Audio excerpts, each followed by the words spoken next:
Maintenant, on va voir comment obtenir les pôles en utilisant la représentation d'état. Alors, soit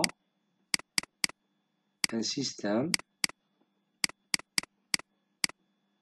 donné par sa représentation d'état suivante,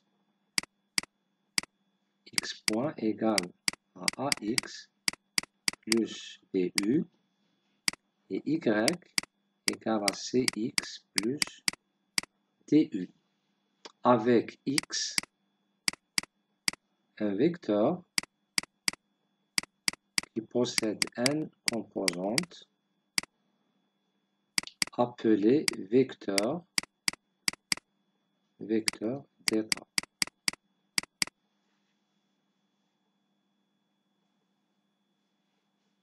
U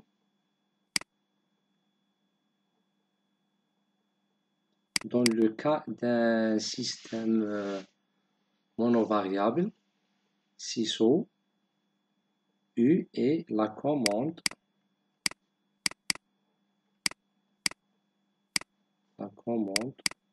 du système. Y, la sortie du système.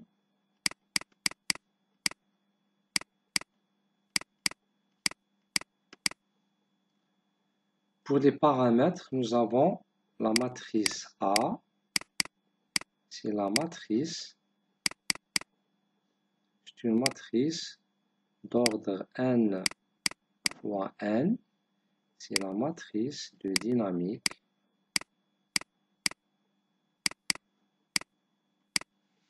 D'accord? Dans ce cas, le x est d'ordre n fois 1. On prend ici U pour un système monovariable. U c'est 1 fois 1. Y c'est 1 fois 1. Donc U et Y sont des scalaires. X est un vecteur. A est une matrice n fois n.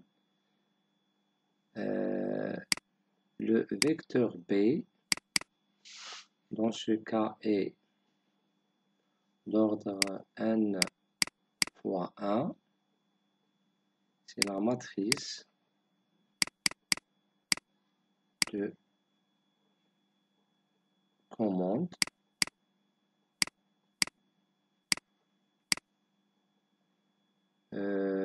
C, c'est la matrice de commande ou vecteur de commande. Généralement, un vecteur est décrit par le mot matrice, d'accord? Parce qu'un vecteur est un cas particulier d'une matrice. Donc, si on peut dire matrice ou vecteur, la même chose. C, c'est la matrice de sortie.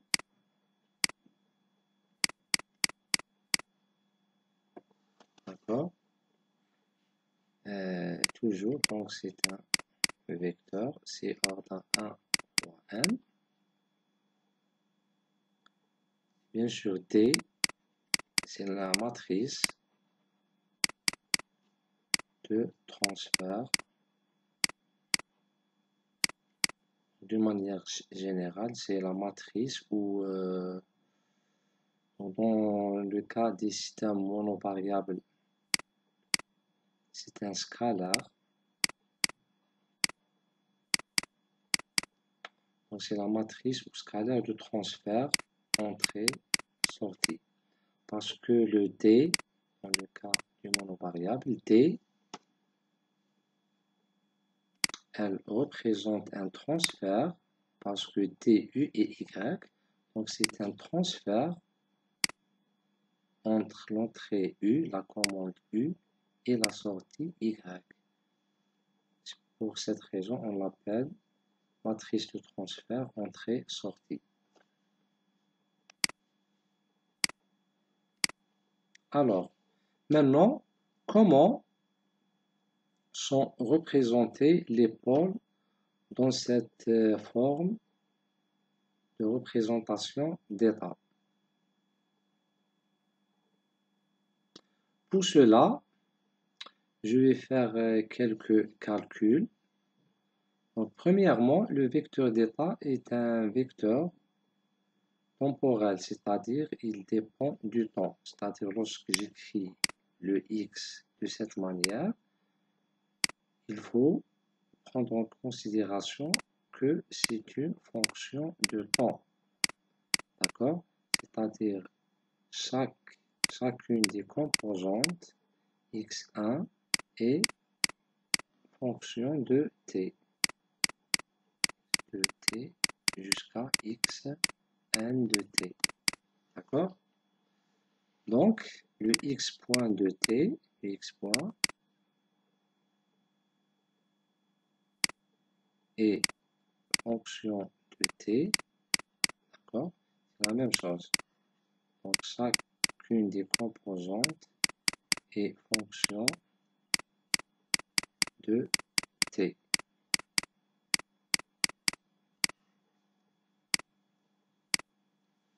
Maintenant, je vais faire la transformer de Laplace à cette équation d'état. Nous avons x point t égale à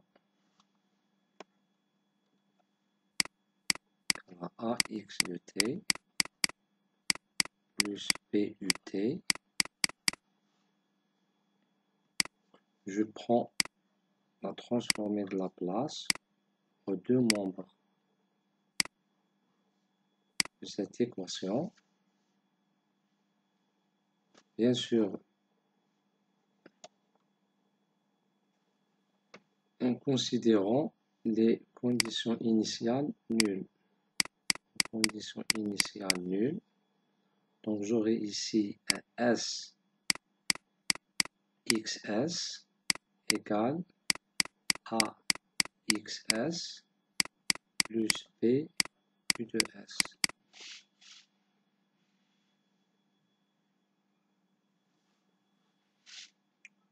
Je déplace le AS vers l'autre côté de l'équation. Donc S XS moins A XS va être égal à B U de S. Maintenant, je prends le XS en facteur. Donc j'aurai ici un SI moins A XS qui sera égal à B fois U de S. D'accord? J'ai fait ici un SI parce que le S est une variable de Laplace, donc c'est un nombre complexe et A c'est une matrice. Donc, et comme vous connaissez, on ne peut pas soustraire une matrice d'un nombre. Donc, dans ce cas, je dois multiplier le S par I pour assurer que ce terme est une matrice. D'accord? Le SI est une matrice définie par S, S jusqu'à S. Et ici, nous avons des zéros. C'est le SI. Maintenant, je prends la valeur de XS, je multiplie les deux côtés de cette équation par le SI moins A moins 1. Donc j'aurai un XS égale à SI moins A moins 1 fois BU.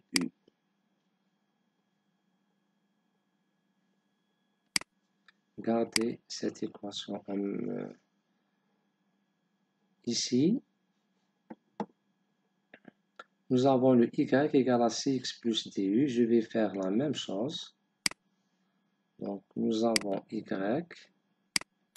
t égale à c xt plus tu de t. D'accord? Je prends la transformée de Laplace. Donc, j'aurai ys égale à c xs plus t U de S. Et je remplace ce XS ici, dans cette équation. Cela va nous donner Y de S égale à C fois XS, qui est SI moins A, le tout moins 1 multiplié par BU plus T U de S. Maintenant, je prends le U de S en facteur. Donc, C, SI moins A, moins 1, B, U de B, plus T, le tout multiplié par U de S. Maintenant, je prends le rapport Y sur U, donc YS sur U de S. Ce rapport représente la fonction de transfert G de S, qui sera alors C SI moins A moins 1B plus D. Donc, c'est la fonction de transfert calculée à partir de la représentation d'état.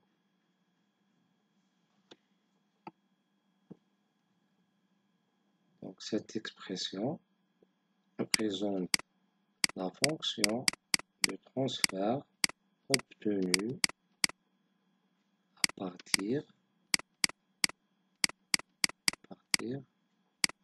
de la représentation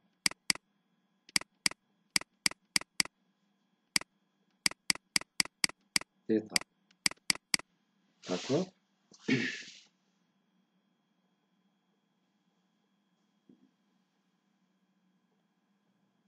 Donc, la fonction de transfert,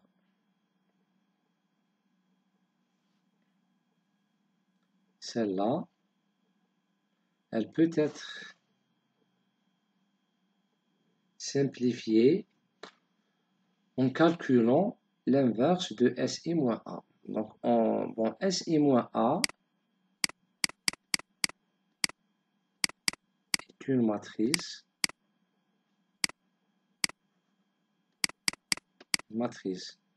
Et pour calculer son inverse, on doit appliquer la formule suivante. Donc, généralement en algèbre, lorsque vous avez une matrice, par exemple n'importe quelle matrice en rappel algébrique, si A est une matrice carrée n fois n, alors la matrice inverse de A, et bien sûr A doit être inversible, elle est égale au déterminant de A. Ici, nous avons une matrice des cofacteurs transposés. Donc, dans ce cas, le SI moins A, son inverse va être défini par, ici au dénominateur, on aura le déterminant de SI moins A. Ici, on a la matrice des cofacteurs transposés. Bien sûr, la matrice des cofacteurs de SI moins A. Ici, la matrice des cofacteurs de A.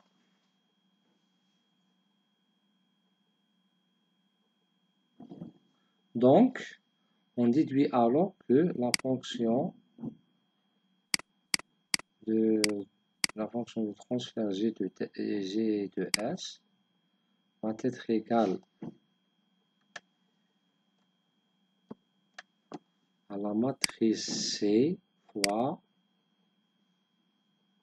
la matrice des cofacteurs transposés de SI moins A divisé par le déterminant de SI moins A multiplié par la matrice B plus D. On constate ici, lorsqu'on prend le dénominateur commun et on simplifie, et après simplification, donc on va aboutir à une certaine fonction de transfert G de S qui conserve toujours le numérateur SI, le déterminant SI moins A. Donc le déterminant sera toujours, le dénominateur sera toujours SI moins A. Et ici, on aura une certaine expression, par exemple, C fois cofacteur transposé de SI moins A fois B plus, lorsqu'on multiplie par SI moins A, plus SI moins A, déterminant fois D. Ce qui nous intéresse ici, c'est le dénominateur. Donc, la fonction G de S,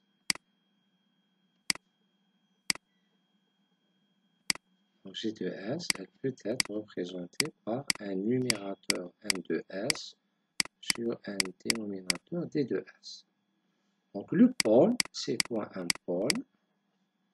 Un pôle veut dire que D de S égale à 0.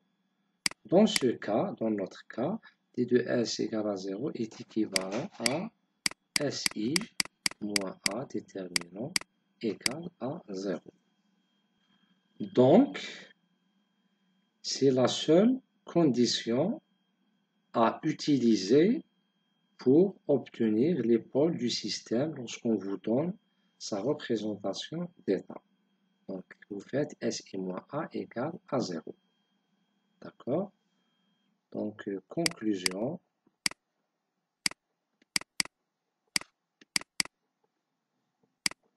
Si le système, si on a un système x point égale à AX plus BU et y égale à CX plus DU, alors les pôles sont obtenus en calculant l'expression déterminant SI moins A égale à 0. Ensuite, prendre ces solutions. Donc, les pôles du système